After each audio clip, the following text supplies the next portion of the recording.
Alors, comment est-ce qu'un site web passe d'une simple brochure en ligne, toute figée, à une application qui interagit, qui se souvient de nous, qui s'adapte? C'est vraiment ça le cœur de la magie du web moderne. Et c'est justement ce voyage qu'on va faire ensemble en découvrant les deux outils qui ont, on peut le dire, tout changé. PHP et MySQL. En fait, tout commence avec cette simple question. Qu'est-ce qui fait la différence entre un document qu'on lit passivement et une vraie expérience interactive? La réponse, elle n'est pas dans un seul langage ou une seule techno, mais plutôt dans une collaboration, une sorte d'alliance super puissante entre un cerveau qui réfléchit et une mémoire qui enregistre tout. Pour bien comprendre, imaginez ça. D'un côté, on a le site statique. C'est une jolie brochure en ligne. C'est informatif, c'est propre, mais c'est exactement la même pour tout le monde à chaque fois. Et de l'autre côté, on a le site dynamique. Lui, c'est un peu un organisme vivant. Il change, il réagit, il personnalise ce qu'il montre. C'est toute la différence entre lire un livre et avoir une vraie conversation. Bon, pour qu'un site puisse avoir une conversation, il lui faut d'abord un cerveau, un moteur capable de raisonner, de prendre des décisions. Dans notre construction, ce moteur, c'est PHP. C'est lui qui va s'occuper de toute la logique et qui va assembler les pages avant de les envoyer. Alors, on dit que PHP fonctionne côté serveur. Pour se faire une idée, c'est comme un chef dans sa cuisine. Le serveur, c'est la cuisine, PHP, c'est le chef qui suit la recette et prépare le plat en secret. Ce qui arrive sur la table, c'est-à-dire dans le navigateur, c'est le plat final, tout prêt, tout chaud. On ne voit rien de toute la préparation en coulisses. Et ce qui est vraiment génial avec PHP, c'est qu'il s'intègre super facilement dans le squelette de la page, le HTML. Il se glisse entre des petites balises spéciales et il peut injecter du contenu dynamique absolument n'importe où. Une toute petite ligne de code comme « Echo bonjour » et hop, la page devient capable de dire « bonjour » différemment selon qui la regarde. Un site dynamique, ça doit aussi savoir écouter. Ce formulaire, par exemple, c'est pas juste pour faire joli. C'est une oreille tendue. Quand on clique sur envoyer, l'info part vers le serveur. Et là-bas, il y a un script PHP qui attend, qui récupère l'info et qui décide quoi faire avec. Le site n'est plus sourd, il est devenu réactif.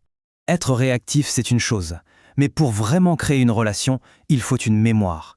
Le site doit pouvoir se souvenir d'un nom, d'un panier, d'une préférence. Sinon, chaque visite, c'est comme si c'était la toute première fois. Et c'est là qu'arrive le deuxième pilier de notre construction. Au début, on pourrait se dire « facile, on va tout noter dans des fichiers texte ».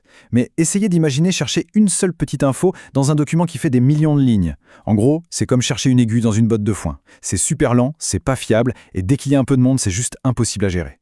Et la solution, bien sûr, c'est la structure. Au lieu de tout jeter en vrac, on va utiliser une base de données. L'information est organisée nickel, dans des tables, avec des lignes et des colonnes bien définies. C'est comme si on passait d'une pile de post-it en désordre à une bibliothèque super bien rangée. D'un coup, l'accès à l'info devient presque instantané. Et l'architecte de cette bibliothèque, c'est MySQL. C'est un système qui est vraiment conçu pour gérer des quantités énormes de données. Et surtout, pour permettre à des milliers de personnes de lire et d'écrire des infos en même temps, sans que tout plante. Si PHP est le cerveau, MySQL, c'est la mémoire à long terme.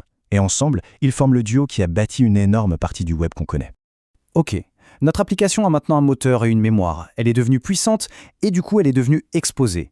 Parce que sur Internet, une porte qui n'est pas verrouillée, c'est une invitation. La partie la plus cruciale de notre construction commence maintenant. On va bâtir les défenses. Cette phrase-là, il faut vraiment la garder en tête. Dans le monde numérique, il n'y a pas de place pour l'à peu près. La sécurité, c'est pas une option qu'on ajoute à la fin si on a le temps. C'est la fondation sur laquelle tout le reste doit être construit. Point. Une forteresse digitale, ça repose sur 3 principes de défense très simples. D'abord, on contrôle absolument tout ce qui essaye d'entrer.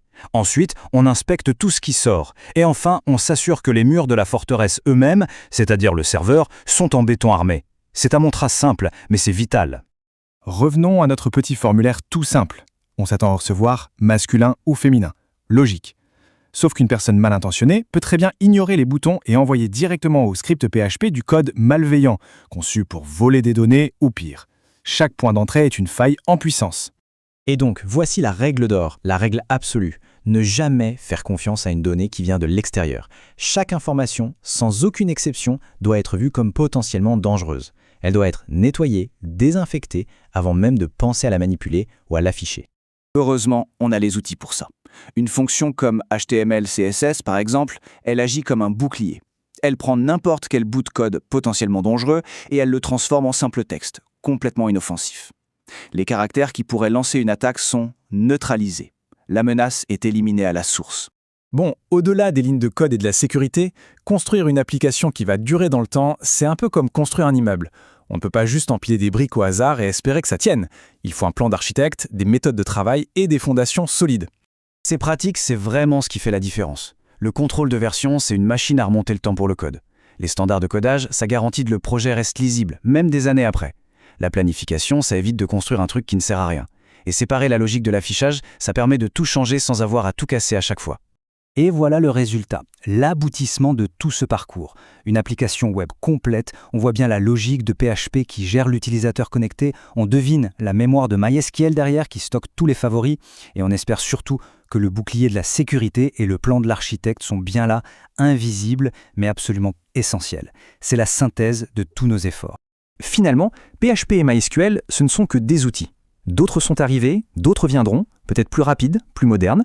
Mais la vraie question, elle est ailleurs. Au-delà des outils du moment, est-ce que ces fondations, la logique, les données, la sécurité, sont éternelles? Est-ce qu'une application aura toujours besoin d'un moteur, d'une mémoire et d'un bouclier? C'est peut-être ça finalement la seule leçon qui compte vraiment.